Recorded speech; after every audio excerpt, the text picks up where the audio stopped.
दिया बाती हजारों रोशनी, घुल घुल जाए हवा में चाशनी।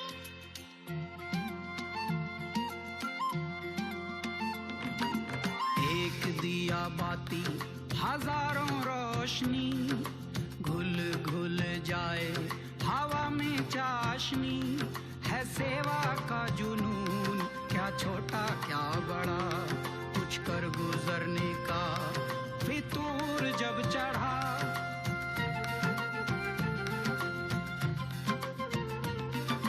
तूने है सिखाया, धूप में है छाया,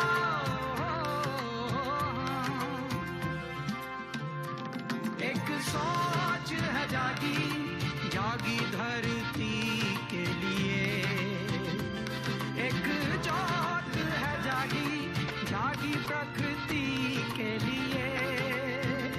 ओ हाँ, ओ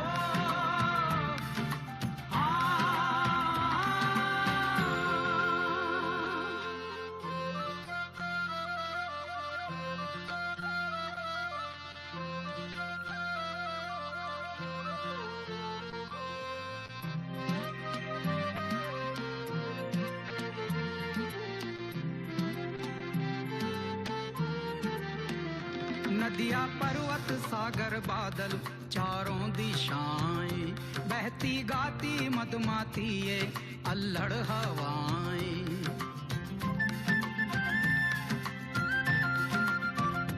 बल खाती आती तरंगे ये लहरें किनारे, चमके पेड़ पत्ते बूंदे झिलमिल सितारे। तूने जो बताया हो हाँ, बोया तो फल पाया हो हाँ।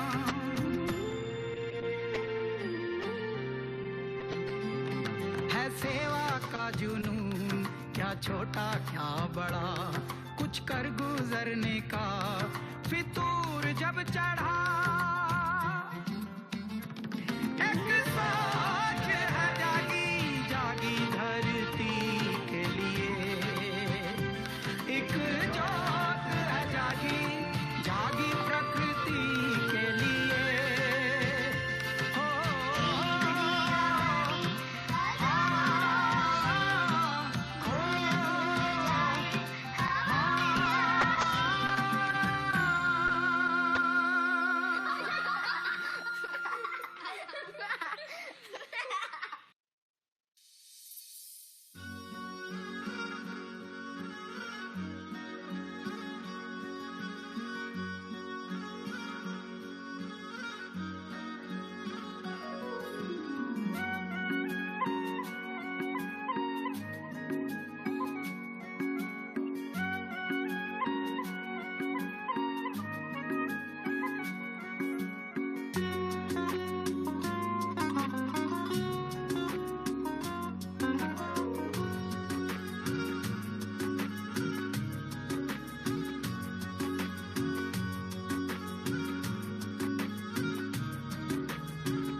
प्रभु कितनी सुंदर रचना तेरी,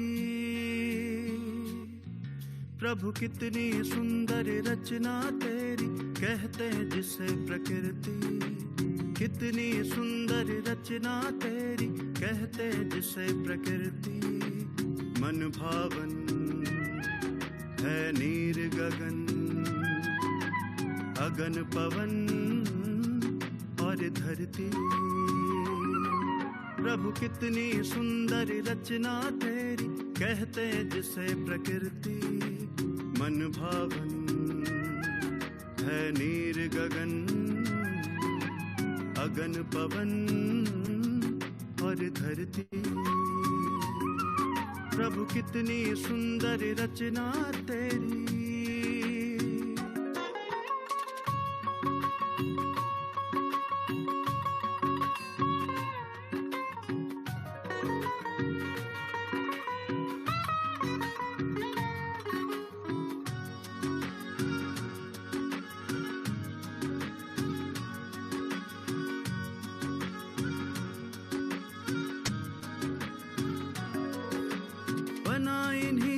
जीवन सबका कायम इन्हीं से रहता, बना इन्हीं से जीवन सबका कायम इन्हीं से रहता। सांसें चलती हैं पवन से, नीर रगों में बहता, बना इन्हीं से जीवन सबका कायम इन्हीं से रहता। सांसें चलती हैं पवन से, नीर रगों में बहता, खूबसूरती इन सब की आंखों में सदा उतरती, खूबसूरती इन सब की आंखों में सदा उतरती। मन भावन है नीर गगन, अगन पवन और धरती। प्रभु कितनी सुंदर रचना तेरी।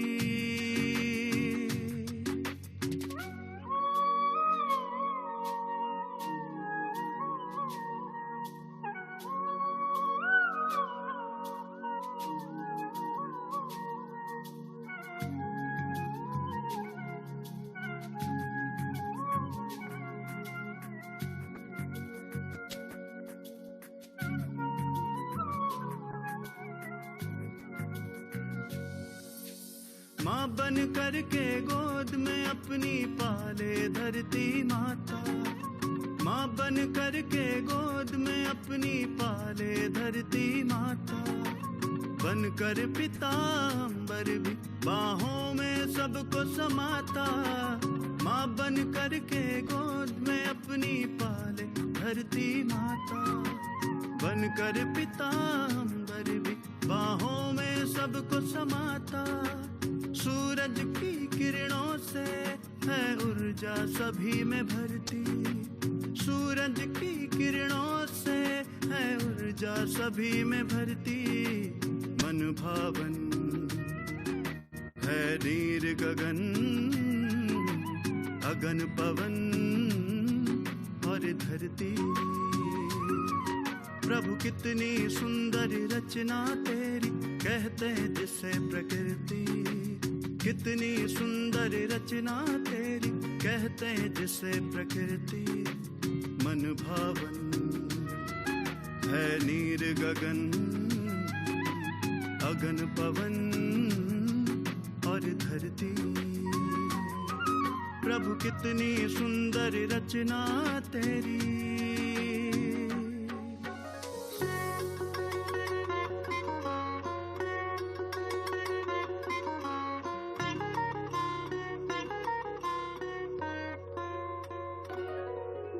सागर की गहराई में रत्नों की अनोखी खान, टिके हैं जिस पर चांद सितारे, वो है आसमां।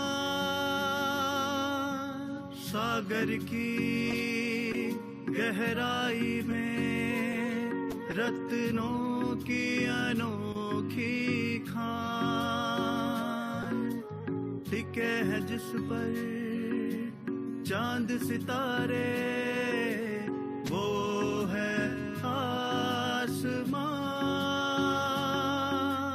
पल पल इन्हीं के सदके है जिंदगी निखरती, पल पल इन्हीं के सदके है जिंदगी निखरती।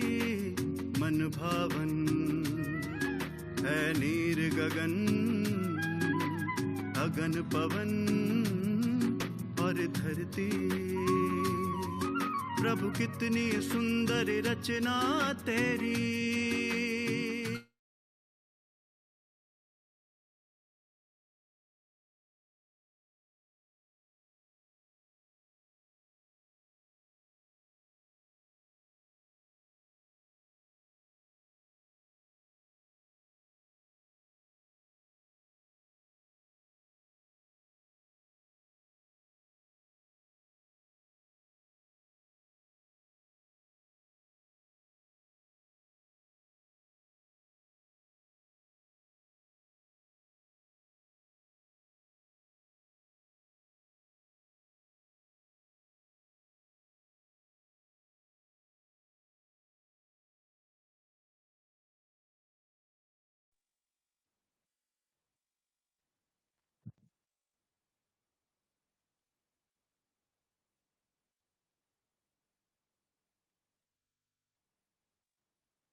ओम शांति।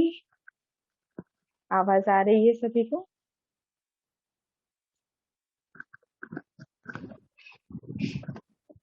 जी जी। जी, अच्छा। हमारे बहुत सारे भाई बहनें कल जो कोर्स किए हैं शायद जुड़े हुए हैं। जी, कुछ तो जुड़े हुए हैं। जी,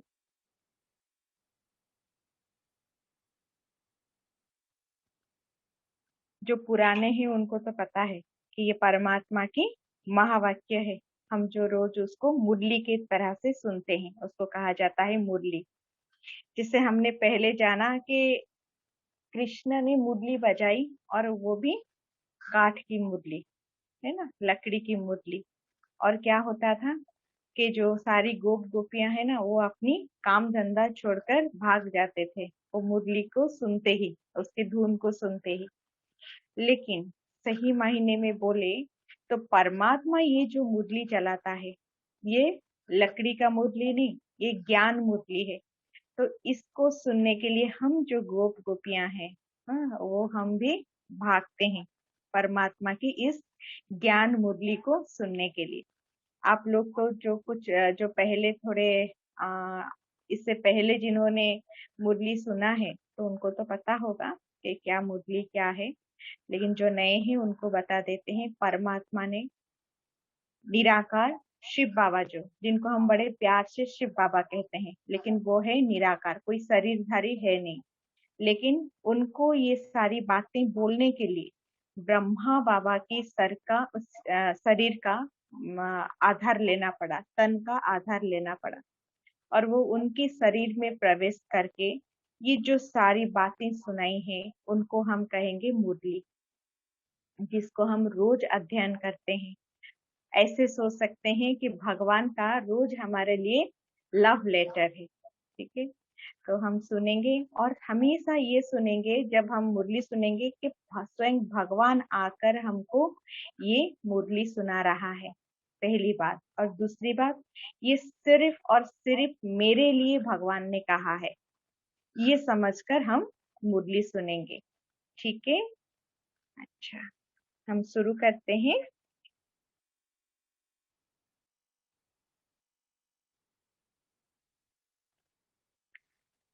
आज है 5 तारीख के महावाक्य। सबसे पहले बाबा बोलता है, मीठे बच्चे। तो हम क्या बोलेंगे? जो हमारे पुराने भाई बहने हैं उनको तो पता है, वो फटफट से चैट में लिख देंगे कि बाबा ने कहा मीठे बच्चे। तो हम क्या बोलेंगे बाबा को? यहाँ बाबा माना निराकार परमात्मा, तो हम क्या बोलेंगे बाबा को? हाँ जी बाबा। बिंदिया बहन ने कहा हाँ जी बाबा। बहुत अच्छा, क्योंकि भगवान हमको आकर बोलता है मीठे बच्चे, क्योंकि हम परमात्मा के बच्चे हैं। ममता बहन ने भी कहा हाँ जी। सिर्फ हाँ जी नहीं कहेंगे, हाँ जी बाबा कहेंगे। ठीक है, हाँ, सस्मिता बहन ने भी कहा मीठे बाबा। बहुत अच्छी बात है, क्योंकि बाबा भी हमको बोलता है ना मीठे बच्चे, तो हम भी बोलेंगे हाँ जी मीठे बाबा। हाँ, बाबा तो सबसे, भगवान कैसा है, सबसे ज्यादा मीठा तो वही है ना। अच्छा, तो बाबा हम बोलेंगे पूरा वर्षा लेने के लिए एक बाप से पूरी प्रीत रखो। तुम्हारी प्रीत किसी भी देहधारी से नहीं होनी चाहिए। बाबा कहते पूरा वर्षा, यहाँ वर्षा माना हमारे पुराने भाई बहन बोलेंगे जिनको पता है। वर्षा माना ऐसे बारिश वाला वर्षा नहीं। यहाँ कौन सी वर्षा? बोलिए, कौन सी वर्षा? वर्षा माना क्या? फटाफट से बोलेंगे, फटाफट से। ठीक है, वर्षा माना, अच्छा, ब्लेसिंग। अच्छा, हाँ, वो भी चलेगा, आसपास। हाँ, लेकिन एक्यूरेट उसका क्या अर्थ है? वर्षा माना प्रॉपर्टी, परमात्मा की प्रॉपर्टी। परमात्मा की प्रॉपर्टी ऐसे नहीं जैसे हमारी जो लौकिक फादर हैं क्या देते हैं, किसी का एक दो घर, कुछ गाड़ी, कुछ बैंक बैलेंस ऐसे दे देते हैं। हाँ, लेकिन बाबा की प्रॉपर्टी कुछ अलग ही है। ठीक है, सुख शांति, हाँ, बाबा की आशीर्वाद, खीरोज बाई ने कहा, नहीं बाबा की प्रॉपर्टी, वो आशीर्वाद भी तो बाबा की ही प्रॉपर्टी उसी तरह से जाएगा, लेकिन बाबा की प्रॉपर्टी क्या है, बाबा के पास कौन सी संपत्ति है जिसके हम अधिकारी हैं, जो बाप का वो बच्चों का है। तो बाबा के पास ऐसे कौन सी चीज का बाबा के पास संपत्ति है जिनके हम अधिकारी हैं, जो भगवान के पास है वो और कहीं और किसी के पास नहीं। ठीक है, बाबा के पास से सुख, शांति, प्यार, आनंद, पवित्रता, शक्ति, ज्ञान, सत्यु का, स्वर्ग का, ये सारी जो प्रॉपर्टी वो परमात्मा की है, भगवान की है। आप कहीं पर भी जाओ, जितने भी पैसा दो, आप बोलो कि मुझे थोड़ी सी शांति चाहिए, कोई देगा? चाहे जितना भी करोड़ों रुपया दे दो, किसी दुकान में ये मिलता है क्या? नहीं मिलता है। तो ये सिर्फ परमात्मा के पास ही है। तो बाबा कहते पूरा वर्षा लेने के लिए एक बाप से पूरी प्रीत रखो। बहुत अच्छी बात प्रणति बहन ने भी कहा, सुख, शांति, ज्ञान, आनंद, पवित्रता, बहुत अच्छी बात है। तो बाबा ने कहा कि बाबा से पूरी प्रीत रखनी है। कैसे मिलेगा वर्षा? बाबा का हम बच्चे हैं, तो सारी दुनिया तो बाबा के बच्चा है, लेकिन हमको क्यों मिलेगा? क्योंकि बाबा के साथ हमने बाबा को सही रीति से पहचाना। पहले तो हमको पहचान ही नहीं थी। हम क्या समझते थे? जो देवी देवताएं हैं, अपनी ही स्वरूप को हम समझते थे कि भगवान है, लेकिन हमको अभी क्या पता चला? भगवान तो एक ही है, और वो भी कौन सी? निराकार है, जिसका शरीर है नहीं। तो बाबा कहते तो अभी उनको सही मायने से जानकर, वो जो है जैसा है उसको समझकर फिर उनके साथ प्रीत लगानी है। ठीक है, तो जाकर पूरा वर्षा मिलेगा। तो तुम्हारी प्रीत किसी भी देहधारी से नहीं होनी चाहिए। देहधारी माना हम सब देहधारी। यहाँ देहधारी कहने का मतलब ये नहीं कि हम किसी से भी प्यार ना करें, सिर्फ भगवान से प्यार करें, बाकी सब किसी को भी हम प्यार ना करें, उसका ये मतलब नहीं। देहधारी माना बाबा अभी हमको क्या ज्ञान दिया कि हम सब क्या है? आत्माएं हैं, है ना? हम सब क्या है? आत्माएं हैं, और हमारा बाप है परमात्मा। तो बाबा कहते सबको आत्मिक दृष्टि से प्यार रखो, लेकिन ये देह वाली जो मतलब बॉडी कॉन्शियस होकर प्यार नहीं, उनके साथ प्रीत नहीं लगाना। जैसे ये मेरा बच्चा मोह में आ गए, मेरा पति, मेरा माँ बाप, ये जो सारी चीजें हैं, मेरी भाई बहन, मेरा दोस्त, जो ये सारी चीजें, तो बाबा कहते ये तो देह की संबंध हो गए ना। और जहां पर देह के संबंध है माना, वहां दुख है ही है ना? जरूर दुख है। हम बोलेंगे नहीं तो मेरा तो बच्चा बहुत अच्छा है, मुझे तो कभी दुख नहीं देता, वो बहुत अच्छा है। लेकिन ऐसा हो सकता है दुनिया में, देखिए अभी के सिचुएशन को देखकर सब शरीर छोड़ रहे हैं, माँ बाप के सामने बच्चा भी शरीर छोड़ रहा है। कितनी दुख की बात है। भले ही आपका बच्चा ऐसे दुख ना देता हो, लेकिन ये दुख हुआ कि नहीं हुआ? क्योंकि हमने उनको मेरा समझ लिया, उस शरीर को मेरा समझ लिया। लेकिन जब हम आत्मिक भाव में रहेंगे कि मैं भी आत्मा, इस सामना वाला भी, ये भी एक आत्मा है, लेकिन वो मेरा बच्चा के रूप में पाठ बजा रहा है, लेकिन ये तो एक आत्मा ना। तो उनसे वो आत्मिक वाला प्रेम रखना है, लेकिन शरीर से, देहधारी से नहीं। प्रश्न है, जो अपनी दैवी संप्रदाय के होंगे उनके सामने कौन से अक्षर घूमते रहेंगे? ऐसा क्या होता है, मुरली में एक हेडलाइन आता है, फिर उसके बाद एक प्रश्न आता है जो इस मुरली से रिलेटेड है, फिर पूरा अंत में आता है धारणा की पॉइंट। धारणा माना पूरी मुरली में से हम कौन सी ऐसी 2-4 पॉइंट हैं जिसको हम धारण करेंगे, वो आता है। फिर एक वरदान आता है और एक स्लोगन। वरदान माना परमात्मा की वरदान है, जिस दिन जो वरदान देते हैं, अगर उसी दिन उसको हमने अपने जीवन में धारण करने की ट्राई किया, तो वरदान माना क्या? इजीली जिसको प्राप्त हो जाता है। हाँ, तो वो क्या होगा कि हमको इजीली वो चीज मिल जाएगा। ठीक है, तो फिर और एक स्लोगन, फिर बीच में है मुरली। हम रोज पढ़ेंगे तो हमको समझ में आ जाएगी ये बातें। आज की प्रश्न है, जो अपने दैवी संप्रदाय के होंगे उनके सामने कौन से अक्षर घूमते रहेंगे? अभी हमको क्या पता चला? परमात्मा आया है हमको मनुष्य से देवता बनाने के लिए। हाँ, हम जो ये पढ़ेंगे ना रोज रोज, इसमें बाबा रोज रोज ऐसी ऐसी बातें बोलेगा जिसको हम करेंगे डेली डेली। अगर उसको हम अपने लाइफ में अप्लाई करेंगे तो क्या होंगे, धीरे धीरे मनुष्य से देवता दैवी गुण धारण होता जाएगा।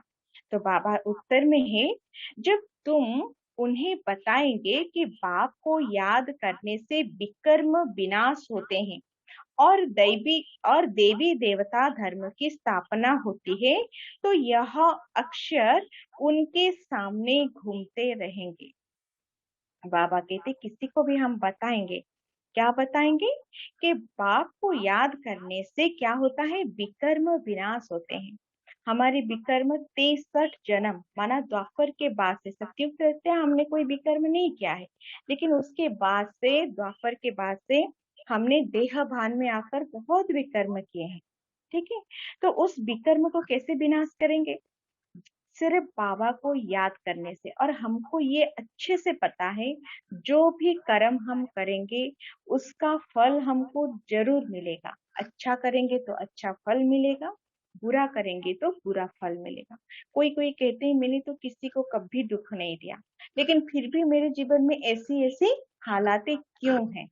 लेकिन ये हम भूल गए हैं, हमने अभी के जन्म को देख रहे हैं, लेकिन हमारे कितनी सारे पिछले जन्म हैं जिनको हमको पता ही नहीं। तो वही चीज है कि हमने कौन सी जन्म में क्या किया है, ये तो पता ही नहीं ना। तो इसीलिए बाबा कहते कि जो भी विकर्म है, जो भी हमारे साथ हो रहा है, उसको तो अवश्य हमको उसका फल भोगना ही है। तो क्यों ना परमात्मा की याद से उसको भस्म कर दे। हाँ, सारी दुनिया हम देख रहे हैं कि भोग रहा है, लेकिन बाबा हमारे लिए एक इजी मेथड बताया है। कौन सा, कि बाबा को जितना याद करेंगे उतना हमारी विकर्म विनाश होगा। फिर बाबा कहते हैं कि देवी देवता धर्म की स्थापना होती है तो यह अक्षर उनके सामने घूमते रहेंगे। ऐसे ऐसे बात अगर हम किसको कहेंगे, वो सोचेगा ना कि सही बात है, दुनिया में इतना दुख है, कितना भोगेंगे, पता नहीं कितने कितने हमने विकर्म किए हैं, और सभी को यहाँ पर चुप करना ही है। चुप नहीं करेंगे तो हम यहाँ से छूट नहीं सकते, हमको हिसाब किताब कार्मिक अकाउंट सेटल करना ही है। तो फिर क्यों ना हम आराम से बाबा को बैठकर याद करते करते क्यों ना इजीली हम उसको सेटलमेंट कर लें। तो ये बात तो जरूर उनके मन में घूमेगा, उनकी बुद्धि में आएगा, हमें देवता बनना है, इसलिए हमारा खान पान शुद्ध होना चाहिए। बाबा यहाँ आज थोड़ा सा बोले हैं कि अपनी खान पान के, हम कहते हैं ना, जैसा अन्न वैसा मन।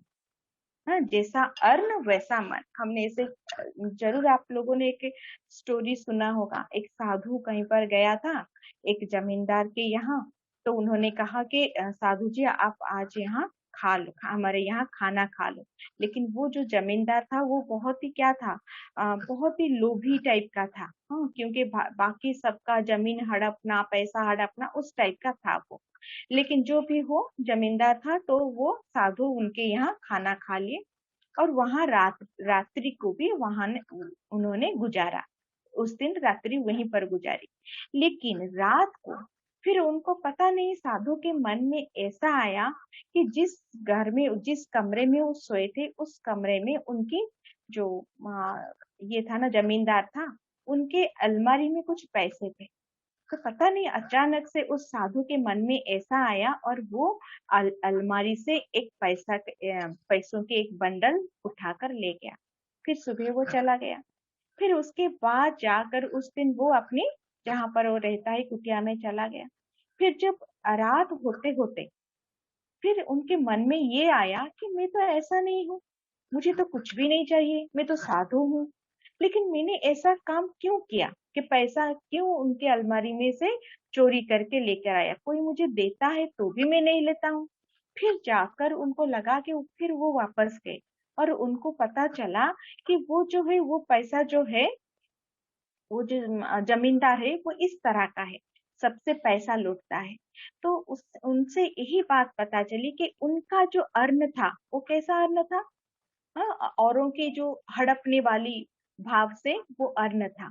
तो उन्होंने जब खाया तो साधु का मन भी ऐसा हो गया, हाँ, कि किसका पैसा को हड़प लें। हाँ, तो लोभ शक्ति आ गया। तो वही चीज है, जैसा अन्न हम खाएंगे ना वैसा ही हमारा मन हो जाएगा। तो इसीलिए कहते हैं कि हम देवी देवता बनने जा रहे हैं, तो हमारा अन्न कैसा होना चाहिए, शुद्ध होना चाहिए ना। तो वही कहते हैं, गीत है भोलेनाथ से निराला कोई और नहीं। भोलेनाथ हम किसको बोलते हैं, भोलेनाथ हम किसको बोलते हैं, बोलिए बोलिए जल्दी, हम किसको बोलते हैं भोलेनाथ, भोलेनाथ हम किसको बोलते हैं। थोड़ा एक्टिव हुई है ना जी, बहुत अच्छा, शिव बाबा को बोलते हैं। और सभी सभी एक्टिव हुई है, सभी एक्टिव हुई है शिव बाबा। हाँ, बहुत अच्छा, देवजानी बहन ने भी कहा शिव बाबा, तापसी बहने शिव बाबा को कहते हैं भोलेनाथ। हाँ, बहुत अच्छा। लेकिन सभी फटाफट से हाँ एक्टिव हुई तो मजा आएगा मुरली सुनने में। हाँ, तो गीत था भोलेनाथ से निराला कोई और नहीं। ओम शांति। भोलेनाथ के बच्चे सुन रहे हैं, किससे सुन रहे हैं, भोलेनाथ के बच्चे, हम भी तो भोले भाले बच्चे हैं ना भोलेनाथ के, तो किससे सुन रहे हैं, कौन सुना रहा है हमको, भोलेनाथ से सुन रहे हैं। भोलेनाथ शिव को ही कहा जाता है, उनका नाम है, उनका नाम ही शिव है। भोलेनाथ के बच्चे अर्थात शिव के बच्चे, हम किसके बच्चे हैं अभी, निराकार परमात्मा शिव बाबा के बच्चे हैं। तो भोलेनाथ के बच्चे अर्थात शिव के बच्चे, तो आत्माएं सुन रही हैं इन कानों से। हम अभी क्या पता चला, हम आत्माएं जहाँ यहाँ ज्योतिर्बिंदु रहती हैं, कैसे सुनते हैं, इस शरीर के आधार से, अपने जो ऑर्गन से उसके आधार से, कान से, मैं आत्मा कान से सुन रही हूँ, मैं आत्मा आंखों से देख रही हूँ, मैं आत्मा मुख से बोल रही हूँ। ठीक है, तो ये हम हमेशा इस बात को हम प्रैक्टिस करेंगे कि मैं कौन हूँ, मैं आत्मा हूँ। तो बाबा कहते आत्माएं सुन रही है इन कानों से। अभी तुम बच्चे आत्मा अभिमानी बने हो, बच्चे टेप पर भी मुरली सुनते हैं तो समझते हैं शिव बाबा हमको अपना परिचय देते हैं, मैं सभी आत्माओं का बाप हूँ। बाबा कहते कि बच्चे अभी आत्मा अभिमानी बनो, आत्मा अभिमानी, अभिमानी माना जिसे गुरूर कहते हैं ना, अभिमान है। हाँ, लेकिन आत्म अभिमानी जो है, वैसे तो अभिमान को इतना अच्छी बात नहीं बोलते कि इसको इतने अभिमान है इस चीज का, लेकिन बाबा कहता है आत्म अभिमानी हमको बनना है। आत्मा अभिमानी माना मैं आत्मा हूँ, मैं कौन सी आत्मा हूँ, मैं परमात्मा की संतान वाली आत्मा हूँ।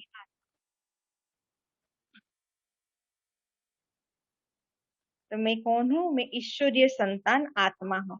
तो ऐसी ऐसी बातें हम इस अभिमान में रहेंगे। ठीक है,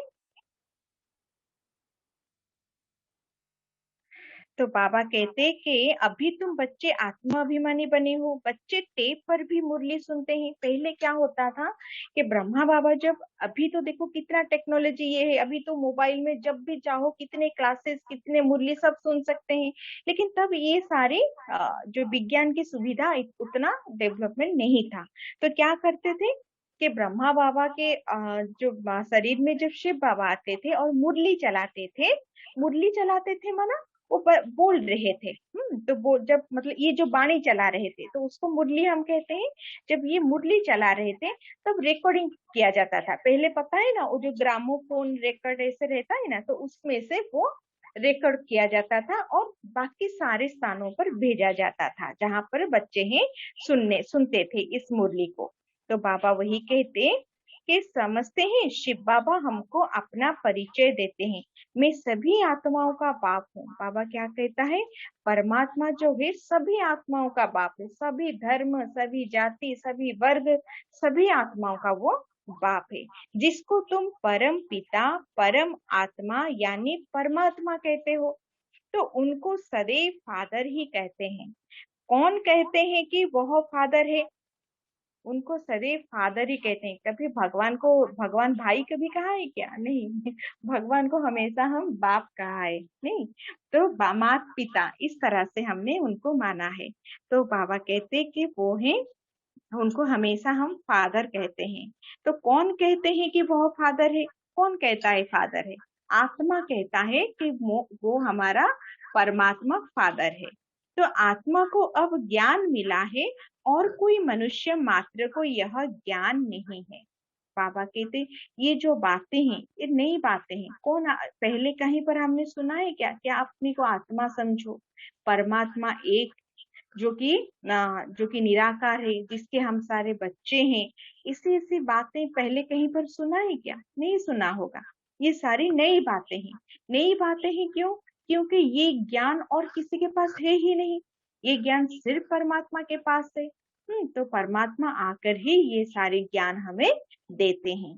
तो आत्मा को अब ज्ञान मिला है और कोई मनुष्य मात्र को यह ज्ञान नहीं है। हम आत्मा को दो बाप हैं।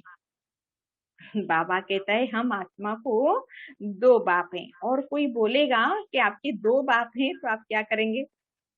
बोलिए, आप क्या करेंगे? दो थप्पड़ तो अगर पहले तो लगाएंगे ना। लेकिन परमात्मा कहता है आपको दो बाप हैं। एक है हमारी शरीर का बाप जो सभी का है, और एक है मुझ आत्मा का बाप परमात्मा, जिसको हम मानते भी हैं। हम कहते हैं ना, हम तुम मात पिता हम बालक तेरे, ऐसे बोलते हैं ना भक्ति में भी। तो बाबा कहते कि हम आत्माओं को दो बाप है, एक साकार एक ही निराकार। साकार माना जिसका शरीर है, जो हमारे शरीर की पिता है, और दूसरा है निराकार। निराकार कौन है? जिसका आकार नहीं। कौन निराकार है? हम आत्माएं सभी निराकार हैं, ज्योतिर्बिंदु हैं। वह परम पिता है, यह समझाने और कोई दे ना सके। ऐसी बातें और कौन करेगा भगवान के सिवाय? ऐसे इतना ऊंची वाली बातें और कौन करेगा? ऊंचे से ऊंचा परमात्मा ही करेगा, भगवान ही कहेगा ऐसी बातें। तो बाबा कहते बाप के सिवाय और कोई यह पूछ ना सके। बोले ना, अगर कोई पूछेगा आपका दो बाप है तो क्या बोलेगे? तो ये भगवान ही पूछ सकता है ऐसी ऐसी बातें। बाप ही पूछते हैं तुम जो कहते हो परमपिता परमात्मा गॉड फादर, वह तुम किसके लिए कहते हो? हम किसको कहते हैं? गॉड फादर, परमपिता, परमात्मा किसको कहते हैं? हाँ, तो क्या लौकिक बाप के लिए व पारलौकिक बाप के लिए? लौकिक बाप माना हमारी शरीर के जो पिता हैं सभी के, उनको हम ऐसे कहते हैं क्या? आप तो गॉड फादर हो, आप परमपिता परमात्मा हो, हम कहते हैं क्या लौकिक बाप को? नहीं। हाँ, सस्मिता बहन ने कहा पारलौकिक बाप के लिए। हाँ, पारलौकिक बाप माना परमात्मा शिव बाबा के लिए, ज्योतिर्बिंदु जो है निराकार है, उनको हम ऐसे कहते हैं। क्या लौकिक बाप के लिए व पारलौकिक बाप के लिए? बाबा पूछ रहे हैं। लौकिक फादर को गॉड फादर कहेंगे? हिंदी में अक्षर भी है परम पिता, वह तो एक ही निराकार है। ईश्वर प्रभु व भगवान कहने से बाप सिद्ध नहीं होता। बाबा कहते, देखो बाबा कैसे कहते हैं। हम पहले क्या बोलते थे? भगवान, ईश्वर, तब कैसे किस टाइप के संबंध थे? एक डर भी रहता था, कहीं मेरे से कोई भूल हो गई तो भगवान नाराज होगा, कुछ पूजा में विधि में अगर गड़बड़ हो गई तो कुछ अनिष्ट हो जाएगा, एक डर रहता था। लेकिन अभी परमात्मा कर क्या कहता है कि बच्चे, क्या कहता है? मीठे बच्चे, मैं तुम्हारा बाप हूँ। ऐसा कुछ नहीं होता है ना। हम लौकिक में भी देखिए, हाँ, हम अगर हमारी कुछ गलती करें तो पिता क्या हमको श्राप दे देते हैं क्या? क्या कहते हैं? समझाते हैं, बड़े प्यार से समझाते हैं, समझाने देते हैं। फिर उसके बाद अगर जो भी भूल किए उसको सुधारते हैं, उसको माफ करते हैं, बहुत कुछ करते हैं। लेकिन ऐसे तो हमारी परमात्मा भगवान भी, वो तो इतना प्यार का सागर है, वो कैसे हमको ऐसे अभिशाप देगा, हमारे ऊपर श्रापित करेगा? नहीं ना।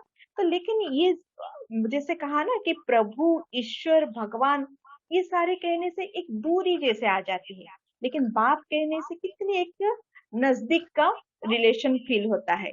तो वही बाबा कहते हैं गॉड फादर अक्षर अच्छा है। फादर माना बाप, बाप कहने से एक अपनापन है। तो बाबा कहता है आत्मा ने कहा वह हमारा गॉड फादर है। लौकिक फादर तो सिर्फ शरीर का बाप है। तुम सबसे पूछा जाता है तुमको कितने फादर्स हैं?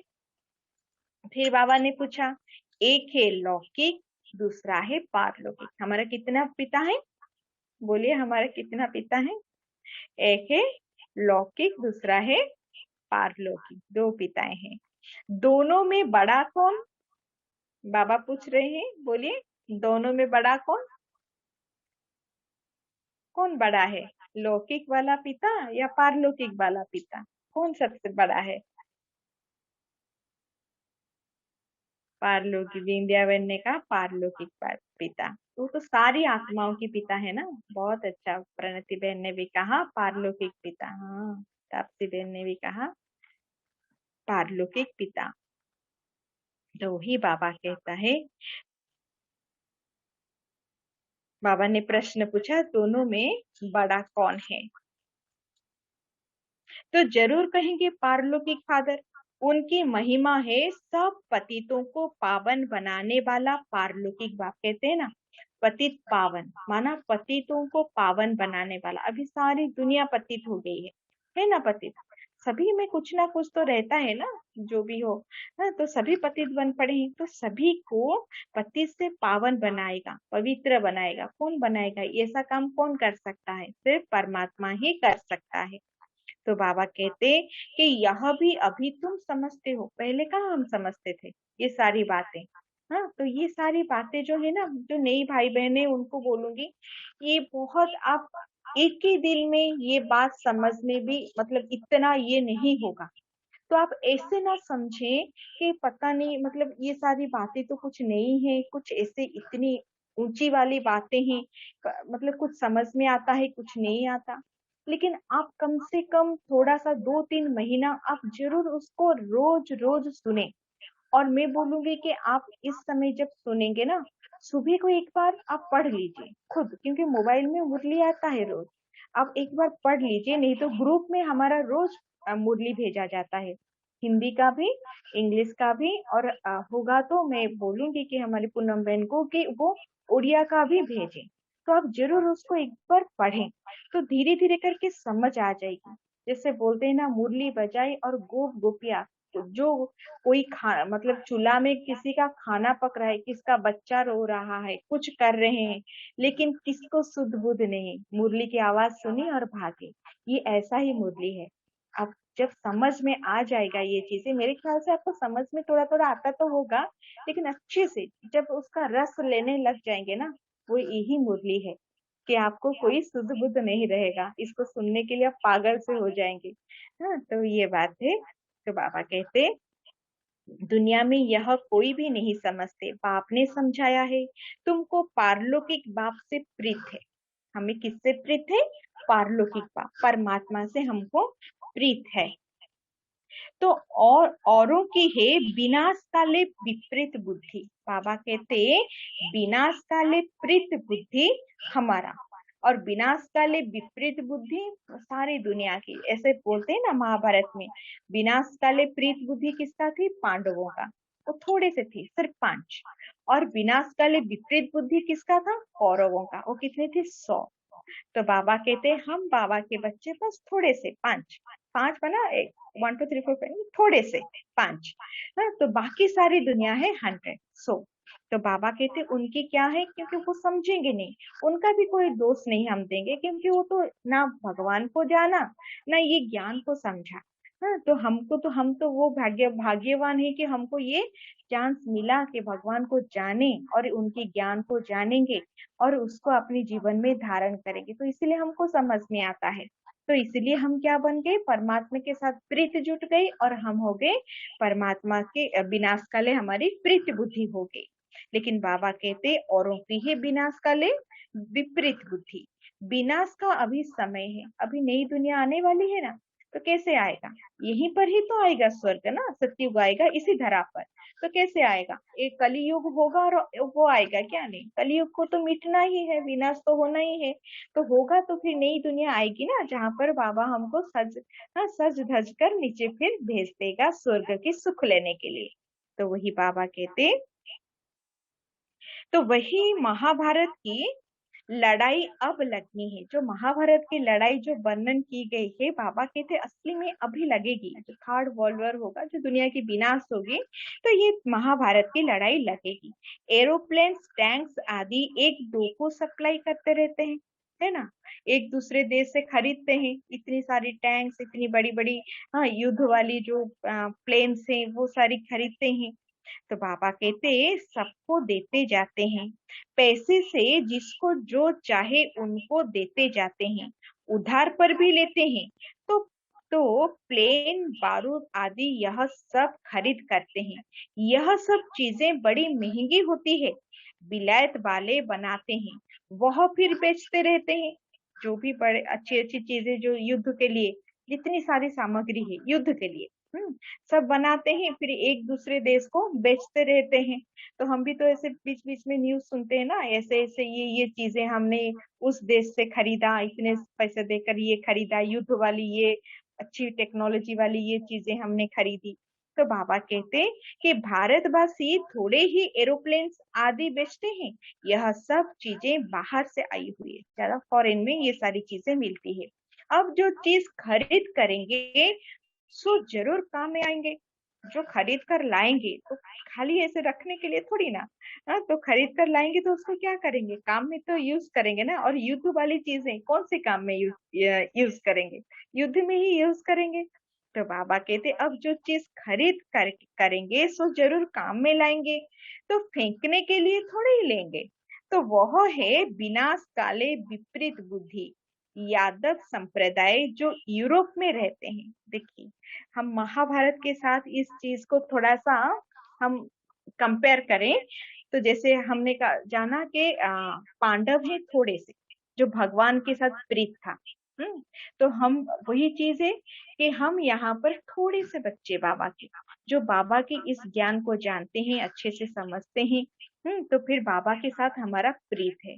और ये भी दिखाया गया है कि पांडव और कौरव दोनों क्या थे, एक ही फैमिली के थे ना, भाई भाई थे ना।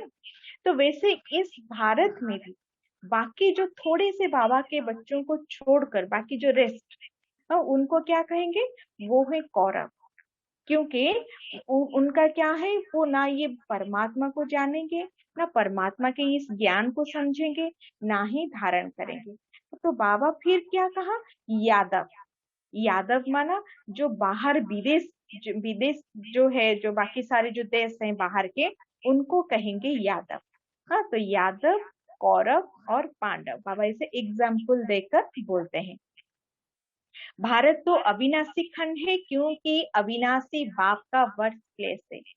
देखिए, अब जब विनाश हो जाएगा तो पूरी सृष्टि में जितनी सारी जो बाकी सारे जो ये हैं, ऑस्ट्रेलिया, अमेरिका, जो जो भी सारी चीजें हैं, वो क्या होगा, वो सब इतना जोर से उथल पुथल होगा, वो समुद्र के नीचे चला जाएगा। और पूरी विश्व में एक ही रहेगा, वो है भारत।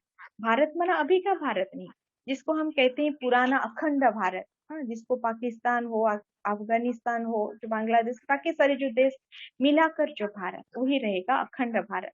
और उस वही जगह, वही भारत, बाबा के तो कभी भारत कभी विनाश को नहीं पाएगा। क्यों? क्योंकि परमात्मा का अवतरण भूमि भारत है। ये भी हम जानते हैं, देवो भूमि कहा जाता है भारत को। क्यों?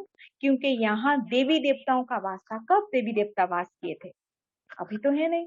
सतयुग में और त्रेता में देवी देवताएं इसी भारत में ही वास किए थे। तो इसी को इसीलिए कहेंगे कि ये है अविनाशी भारत, अविनाशी खंड कहेंगे इसको। बाप आते ही तब है जब पुरानी दुनिया खत्म होनी है, और जन्म वहां लेते हैं जहां कभी खत्म नहीं होना है। बाबा कहते ये पुरानी दुनिया खत्म हो जाएगी, हम कहाँ जाएंगे? जैसे कोर्स में आपको सभी को पता होगा, हम कहाँ जाएंगे? ऊपर जाएंगे, घर, जो हमारी सारी आत्माओं का घर है, परम धाम है। तो वहां पर जाएंगे। फिर जब नीचे आएंगे तब ये दुनिया हमारे लिए एकदम परिवर्तन होकर क्या हो गया होगा? स्वर्ग बन गया होगा। हाँ, अभी ऐसी ऐसी ऐसी दुनिया में नहीं आएंगे जहां पर दुख, अशांति, कष्ट, इतना रोग, इतना पीड़ा, इस दुनिया में फिर हम नहीं आएंगे। हम कहाँ आएंगे? तब ये क्या हो जाएगा? परिवर्तन होकर सतयुग बन जाएगा, स्वर्ग बन जाएगा। ऐसे खूबसूरत दुनिया में हमको परमात्मा भेजेगा। ठीक है।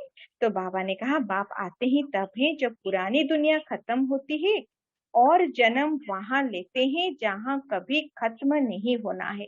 तो परमात्मा को लेकिन कहाँ आना पड़ेगा? परमात्मा को कहाँ आना पड़ेगा? जहां परिवर्तन करना है वहीं पर आना पड़ेगा ना। तो अभी परिवर्तन कहाँ चाहिए?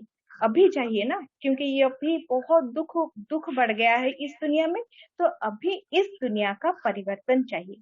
तो परमात्मा को अभी आना है। और परमात्मा अगर सतयुग में आएगा, आकर क्या करेगा, वहां पर क्या काम? हम तो बुलाते हैं, हे पतित पावन आओ, माना पतितों को पावन बनाओ। लेकिन सतयुग में तो सब अच्छे रहेंगे, सब पवित्र रहेंगे, फिर किसको पावन बनाएंगे? है ना। हम कहते हैं ना, हे मुक्ति दाता आओ, हे सदगति दाता आओ। मुक्ति अभी हमको चाहिए, इस दुख भरी दुनिया से मुक्ति चाहिए, है ना। तो इसलिए अभी ही भगवान को आना पड़ता है, इस कलयुग में आना पड़ता है। और जब वो आता है तो क्या बन जाता है? संगम युग। उसी समय को हम कहते हैं संगम युग। हमने कोर्स में जाना है ना, थोड़ा थोड़ा याद होगा सबको। तो वही बाबा कहते, बाप आया था तब तो शिव जयंती मनाते हैं, परंतु उन्हों को यह पता नहीं है कि शिव बाबा कब आते हैं। आते भी उस समय है जबकि विनाश के लिए तैयारियां हो रही है। बाबा कब आता है? देखिए, जैसे हम कहते हैं ना, गांधी जयंती बोलते हैं, तो महात्मा गांधी आकर कुछ करके गए, इसलिए तो उनका हम मनाते हैं ना। हाँ, तो हम ऐसे सुभाष चंद्र की जयंती बनाते हैं। तो हम क्या, तो उन्होंने आकर कुछ करके गए, इसलिए उनकी जयंती मनाते हैं। तो शिव जयंती जो मनाते हैं, शिव बाबा, इसका मतलब परमात्मा आकर कुछ तो कुछ करके गया है, इसलिए तो उनके हम मनाते हैं। तो कब क्या क्या करके गया है और कब आया, ये किसी को पता नहीं। लेकिन अब खुद परमात्मा आकर बोलते हैं, बच्चे मैं कब आता हूँ? इस कलयुग, जब विनाश की तैयारी होती है ना, तब मैं आता हूँ। माना आकर बाबा परिवर्तन कराता है, इसी समय ही परमात्मा ऊपर से नीचे आता है। तो अब आप कहते हैं, वह है यूरोपवासी यादव संप्रदाय जो सतयुग में होते नहीं, ना बोधि ना क्रिश्चियन आदि होते हैं। सतयुग में कौन आएगा? जो सिर्फ परमात्मा के इस परिवर्तन के कार्य में उनकी सहयोगी बनेगा। सब नहीं आएंगे, सब द्वापर के बाद आएंगे, क्योंकि सबको ये स्वर्ग का सुख नहीं मिलेगा। और हमको क्यों मिलेगा? क्योंकि हमने परमात्मा को जाना, उनकी जो भी परमात्मा ने श्रीमत दिया, श्रीमत, श्री माना श्रेष्ठ, सबसे श्रेष्ठ तो भगवान है। तो उन श्रेष्ठ परमात्मा का मत, उस मत के हिसाब से हम चले। हाँ, तो इसीलिए परमात्मा हमको इस सुख की दुनिया में भेजेगा, लेकिन सब ये सुख की दुनिया की सुख को पा नहीं सकेंगे, सब द्वापर के बाद आएंगे। द्वापर के बाद माना सत्युग तृतीया, जो स्वर्ग है वो पूरा चला जाएगा, फिर उसके बाद सब आएंगे बाकी सारे, जैसे बाबा ने कहा बौद्धि और क्रिश्चियन, बाकी सारे धर्म। बाप कहते हैं, उन्हों की है विनाश काले विपरीत बुद्धि, क्योंकि परमात्मा बाप को सर्वव्यापी कह देते हैं। बाबा कहते परमात्मा को सर्वव्यापी कह देते हैं। सर्वव्यापी माना क्या? जहां भी देखो वो है ना। सर्वव्यापी के मतलब यही है ना। तो जहां भी देखो वहीं पर भगवान है। क्या ये सही बात है कि जहां भी देखो वहां पर भगवान है? ऐसे भी कहते हैं ना, जो दीवार पर भी है, हाँ, इस लकड़ी पर भी है, हाँ, चारों तरफ ऐसे भगवान ही भगवान है। तो ऐसे ठिक्कर भीतर माना, ऐसे रास्ते में आप जाओ ना, जहां पर एक ऐसे एक एग्जाम्पल के तौर पर आप अगर एक पत्थर को थोड़ा सा क्या लगाकर, सिंदूर लगाकर एक पेड़ के नीचे रख दोगे ना, तो भी वो उसको बोलेंगे, वो भगवान बोलेंगे। भगवान कहकर क्या करेंगे? जो भी जाएगा माथा टेकेगा। क्या सच्ची में उसे वहां पर भगवान है? आपको कोई बिठा देगा पेड़ के नीचे, आपको अच्छा लगेगा? ऐसे अच्छा लगेगा? पेड़ के नीचे आपको बिठा दिया जाएगा, अच्छा लगेगा? नहीं लगेगा ना, हमको भी नहीं लगेगा, तो भगवान को कैसे अच्छा लगेगा? ये अंधश्रद्धा, ये भक्ति में ये चला आ रहा है परंपरा से। हाँ, हमको जो जो बड़ों ने सिखाया वही हमने मान लिया। लेकिन देखिए, अगर ऐसी बात है, चारों तरफ अगर भगवान ही भगवान रहता, भगवान कोई छोटी हस्ती है क्या? हाँ, जिसको हम क्या करते हैं, छोटी सी भी कुछ भी दुख होता है, कुछ भी ये करता है, तो हम उसको पुकारते हैं, दया करो, कृपा करो, मुक्ति दो, हमको रक्षा करो। इसका मतलब वो रक्षा करता है, इसलिए तो उसको बोलते हैं। इसका मतलब वो मुक्ति देता है, इसका मतलब वो सुख देता है, इसीलिए तो उसको बुलाते हैं। हाँ, तो लेकिन अगर वो ये सारी चीजें करता है, अगर वो चारों तरफ है फिर भी इतना दुख क्यों? चारों तरफ तो है वो, यही पास ही है। अगर ऐसे सर्वव्यापी माना चारों तरफ है, यहीं पर मेरे पास ही बैठा है, तो अगर मैं कुछ बोलूं वो सुनेगा नहीं क्या? सुनेगा ना। अगर मुझे कोई टॉर्चर कर रहा है और वो यहाँ पर बैठा है, तो भगवान ऐसे देखता रहेगा मुझे कोई अगर मार रहा है यहाँ पर? ठीक है। कहते हैं कि सबके अंदर भगवान है, जो मारता है उसके अंदर भगवान है, जो मरता है उसके अंदर भी भगवान है ना। तो अगर दोनों के अंदर भगवान है, तो भगवान उस समय क्या करता है? कोई एक दूसरे को मारता रहता है, इसके अंदर भी भगवान उसके अंदर भी भगवान, तो भगवान उस समय उसका क्या काम है? बस ऐसे चुपचाप बैठकर देखता रहता है क्या? नहीं ना। तो भगवान को हम सर्वव्यापी नहीं कह सकते। ठीक है। तुम हो विनाश काले विपरीत बुद्धि, तुम बाप को जानते हो, सॉरी, विनाश काले प्रीति बुद्धि, तुम बाप को जानते हो। तुम समझते हो हमने 84 जन्म लिए हैं, 84 जन्मों में पाप आत्मा तमो प्रधान बन गए हैं। स्टार्टिंग से हमने जैसे सतयुग, त्रेता, द्वापर, कली, पूरे हमने कितना जन्म लिया? 84 जन्म लिया। तो 84 जन्म में क्या, पहले तो एकदम प्योर होकर हम आए थे, फिर धीरे धीरे जन्म मरण चक्र, जन्म मरण होते होते क्या हो गया? आत्मा में क्या हो गया? वो पावर और नहीं रहा। कोई भी चीज देखिए, हर कोई चीज, आप एक टॉर्च लाइट ले लीजिए, जैसे पहले पहले जब लाएंगे, जो बैटरी लगा होगा नया नया, तो उसको जलाएंगे, कितना अच्छा उससे रोशनी निकलेगा, लाइट निकलेगी। लेकिन जितने जितने आप यूज करते जाएंगे क्या होगा? धीरे धीरे उसकी ये कम होती जाएगी ना। बिल्कुल वैसे ही आत्मा जब परमधाम से नीचे आया, तो क्या था? एकदम 16 कला संपूर्ण था, एकदम पूरा फुल चार्ज था। फिर लेकिन जन्म मरण चक्र में आते आते, पाठ बजाते बजाते क्या हो गया? 84 जन्म लेते लेते क्या हो गया? पाप आत्मा बन गया, तमो प्रधान बन गया। तो भारतवासियों ने ही 84 जन्म लिए हैं। अब नाटक पूरा होता है, सबको वापस जाना है। अब क्या, कौन सी नाटक? ये जो हमने जो पूरा कल्प का 5000 साल कल्प का हमने जो नाटक, बाकी सारे जो देखते हैं ना नाटक, 3 घंटे का मूवी देखते हैं, लेकिन ये कौन सी है? ये पूरा 5000 साल का नाटक। नाटक करते करते करते करते हम क्या हो गए हैं अभी? एकदम थक गए हैं, थक गए हैं ना। हाँ, सृष्टि चक्र का जो है 5000 साल, तो हम नाटक करते करते एकदम पूरा क्या हो गए हैं? थक गए हैं। तो इसीलिए बाबा आया है, हमको क्या करेगा? अभी रिचार्ज करेगा, रिचार्ज करके हमको घर ले जाएगा, थोड़ा रिफ्रेश करेगा, फिर जाकर नीचे हमको भेज देगा फिर से पाठ बजाने। तो ये चक्र ऐसे घूमता रहता है। तो बाबा कहते अब नाटक पूरा होता है, सबको वापस जाना है, जाएंगे तो सभी, कोई भी नहीं रहेगा, सब जाएंगे। तुमको बाप राजयोग सिखा रहे हैं, यह है सबकी कयामत का समय, माना अंत का समय, कयामत का समय अर्थात मौत का समय। इसमें डरने वाली कोई बात नहीं। हाँ, ऐसे बोलेंगे कि अरे बाबा क्या बोलता है, मौत का समय, कयामत का समय, नहीं, ऐसे डरने वाली कोई बात नहीं। हम जाएंगे क्योंकि हम परमात्मा के संतान हैं। बाबा हमको कैसे लेकर जाएगा? अपनी पलकों पर बिठा कर लेकर जाएगा, अपने माथे पर बिठा कर लेकर जाएगा। देखा है ना, कभी कोई पिता क्या करता है, अपनी बच्चे को कंधे पर बिठाकर क्या करता है? मेला मेला घुमाता है ना, कहीं पर लेकर जाता है बड़ी प्यार से, कंधे पर बिठाकर। तो बाबा भी, हमारा बाबा भी हमको बड़ी प्यार से लेकर जाएगा। क्योंकि अभी तो इस दुनिया भी इतनी ये हो गई है, तो रहने की जैसे, हाँ, अच्छा लगता है क्या? इसमें और कुछ है नहीं, आगे आगे और भी ऐसे ऐसे कुछ चीजें होगी जो बिल्कुल भी पसंद नहीं आएगा। हाँ, तो लगेगा कि नहीं, ये दुनिया भी रहने के लायक है नहीं, अभी भी लगता है ऐसा, लेकिन आगे आगे और भी लगेगा।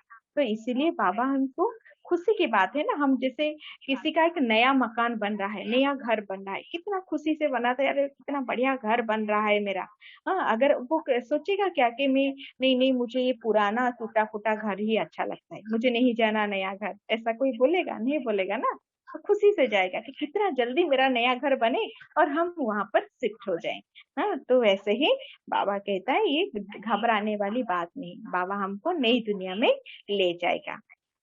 तो तो उन यादवों की भी ईश्वर से प्रीत नहीं है, इसलिए विनाश काले विपरीत बुद्धि कहा जाता है। कोई भी देहधारी मनुष्य से प्रीत नहीं लगानी है। बाबा कहते यादव माना विदेशियों को जो कहते हैं, उनका भी क्या है, क्योंकि ज्यादा सामान तो मतलब विनाश की सामान तो वही बना रहे हैं ना। कितना एटॉमिक वार, जो एटम बम वगैरह बनाते हैं, कितनी कितनी वार के लिए जो कितनी कितनी मतलब रिफाइंड टेक्नोलॉजी सब यूज करते हैं, हाँ बनाते हैं, उसकी इन्वेंशन करते हैं। तो बाबा कहता है कि इसीलिए उनको क्या है, क्योंकि वो विनाश काले, वो विनाश की चीजें बनाते हैं ना, तो इसलिए बाबा कहते हैं विनाश काले विपरीत बुद्धि है। वह तो है रचना, उनसे वर्षा मिल ना सके। तो भाई को भाई से वर्षा थोड़े ही मिलता है, यह तो अच्छी रीति से समझाया है। कोई भाई किसी की प्रॉपर्टी से आधा और कोई भाई को देगा क्या? नहीं। सिर्फ बाप है जो अपनी बच्चों में से वो बांटेगा अपनी प्रॉपर्टी को। अभी भी देखिए, बाप का संपत्ति पर बच्चों का अधिकार है, भाई की संपत्ति पर नहीं।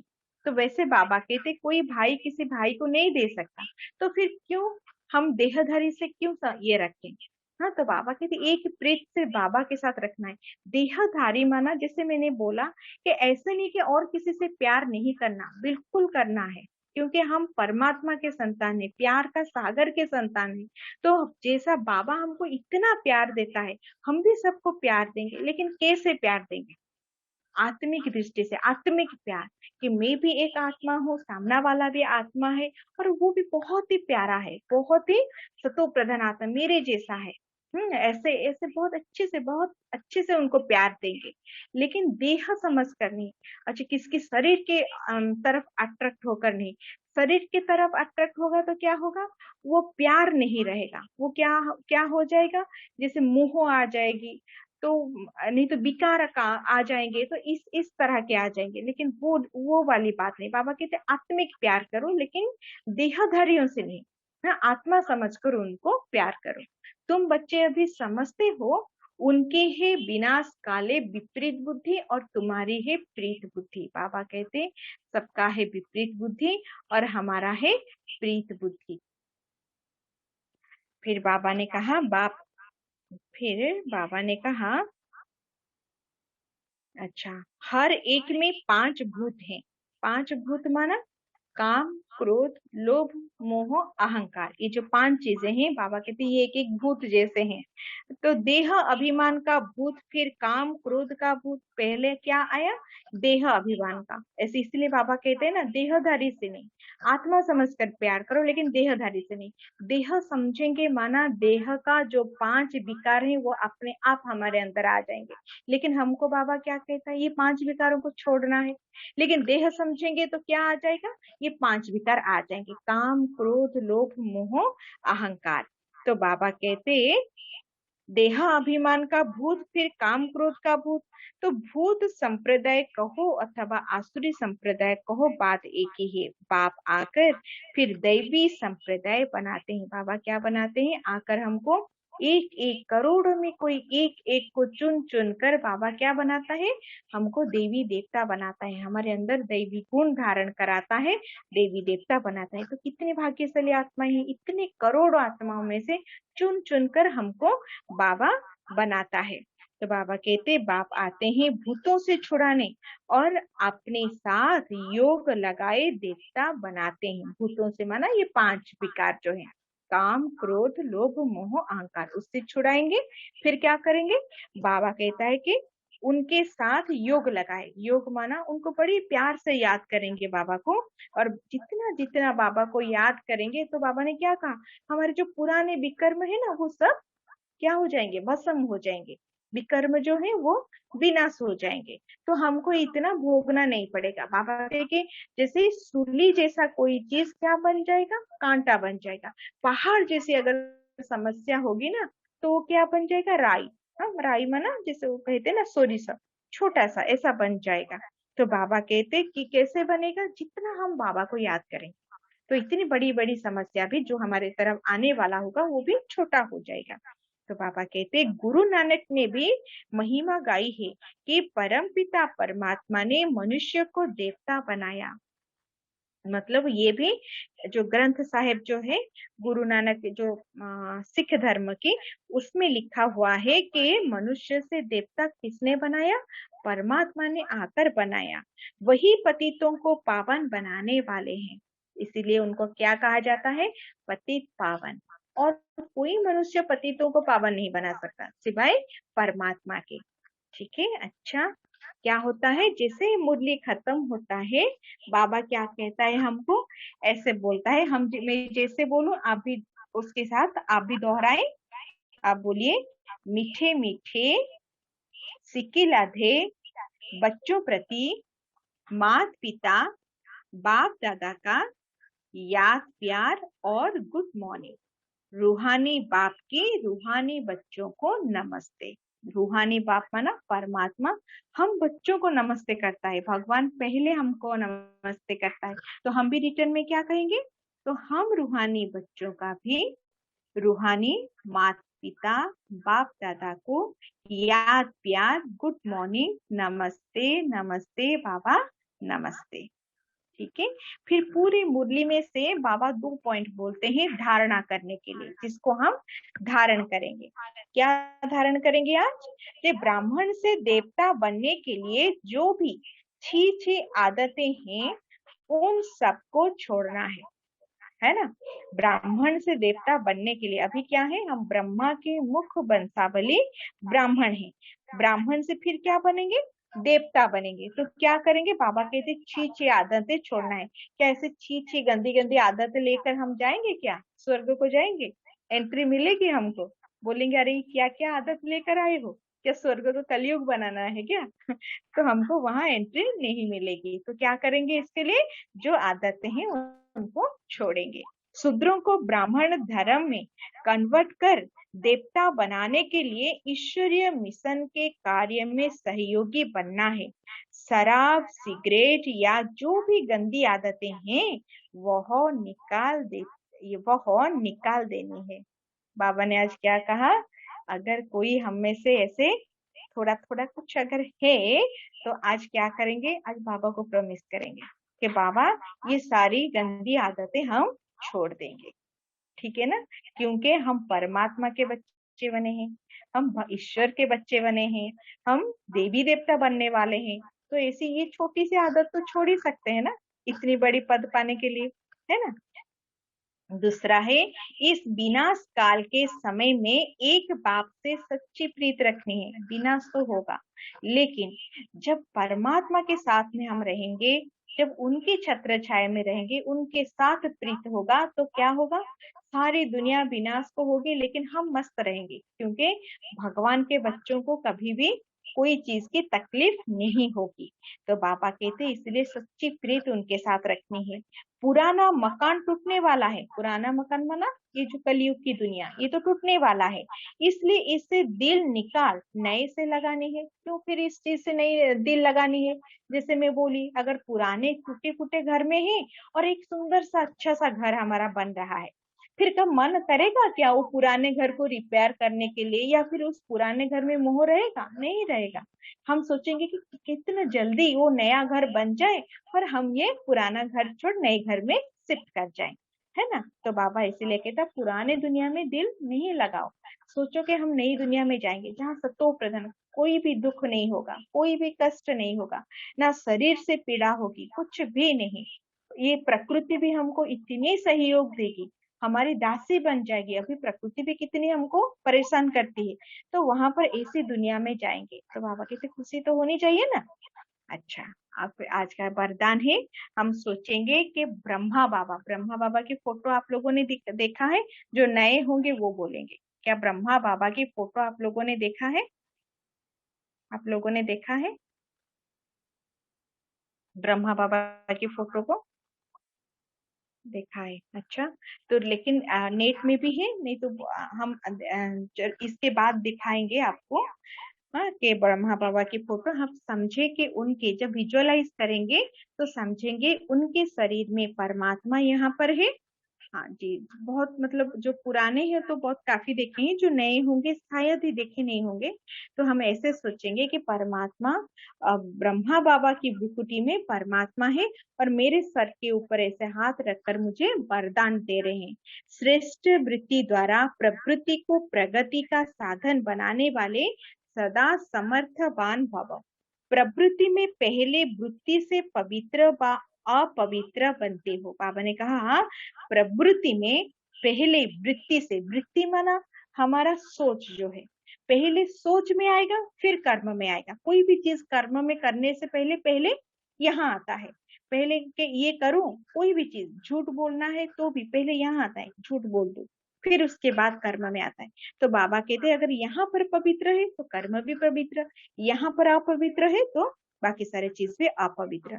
यदि प्रवृत्ति को सदा एक बाप के साथ लगा दो, बाबा कहते अगर वृत्ति को माना मन को, ये हमारे विचार को अगर हमेशा परमात्मा के साथ लगा दो, एक बाप के साथ लगा दो, एक बाप दूसरा ना कोई, ऐसे समझे कि एक बाप और दूसरा ना कोई, ऐसी ऊंची वृत्ति रहे तो प्रवृत्ति प्रगति का साधन बन जाएगी। प्रवृत्ति माना हम घर गृहस्थी में रहकर, इस संसार में रहकर अगर एक परमात्मा के साथ हमेशा जुड़े रहेंगे तो बाबा कहते हमारी प्रगति होती रहेगी। तो वृत्ति ऊंची और श्रेष्ठ है तो चंचल नहीं हो सकती। अगर वृत्ति श्रेष्ठ है और ऊंच है तो क्या होगा, चंचल नहीं होगी, स्थिर रहेगा, तो हमेशा उनके साथ परमात्मा के साथ जुड़ा रहेगा। तो बाबा कहते ऐसी श्रेष्ठ वृत्ति द्वारा प्रगति करते हुए गति सदगति को सहज ही पालेंगे, फिर सब कंप्लेन कंप्लीट हो जाएगी। और कोई भी जैसे कहते हैं ना, ये नहीं हुआ, वो नहीं हुआ, ये मिला नहीं, वो कितनी सारी कंप्लेन है, तो बाबा कहते सारी कंप्लेन हमारी मिट जाएगी, कंप्लीट हो जाएगी। स्लोगन है, अगर पवित्रता स्वप्न मात्र भी हिलाती है तो निश्चय का फाउंडेशन कच्चा है। निश्चय, निश्चय माना परमात्मा के ऊपर 100% भरोसा। अगर भरोसा नहीं तो कहीं ना कहीं हमारे क्या होगा, हलचल होगी, हाँ, तो हिलेंगे डुलेंगे। लेकिन अगर परमात्मा के ऊपर निश्चय है, 100% निश्चय है कि मेरे साथ मेरा परमात्मा है, मेरे साथ मेरा बाबा है, हाँ, तो वो अगर सर्वशक्तिवान है, अगर वो मेरे साथ है तो मुझे किस बात की डर, कोई बात की डर नहीं। हाँ, तो बाबा कहते ऐसे ही अगर सोचेंगे तो बाबा कहते स्वप्न में भी पवित्रता हिलेगी नहीं, कोई भी चीज में हम हिलेंगे नहीं, हमेशा अचल रहेंगे, कोई भी परिस्थिति आए हमेशा हम डट कर रहेंगे। ठीक है, अच्छा, ओम शांति। अच्छा, जो भाई बहने आज जुड़े हैं, कौन कौन देखे नहीं अभी तक,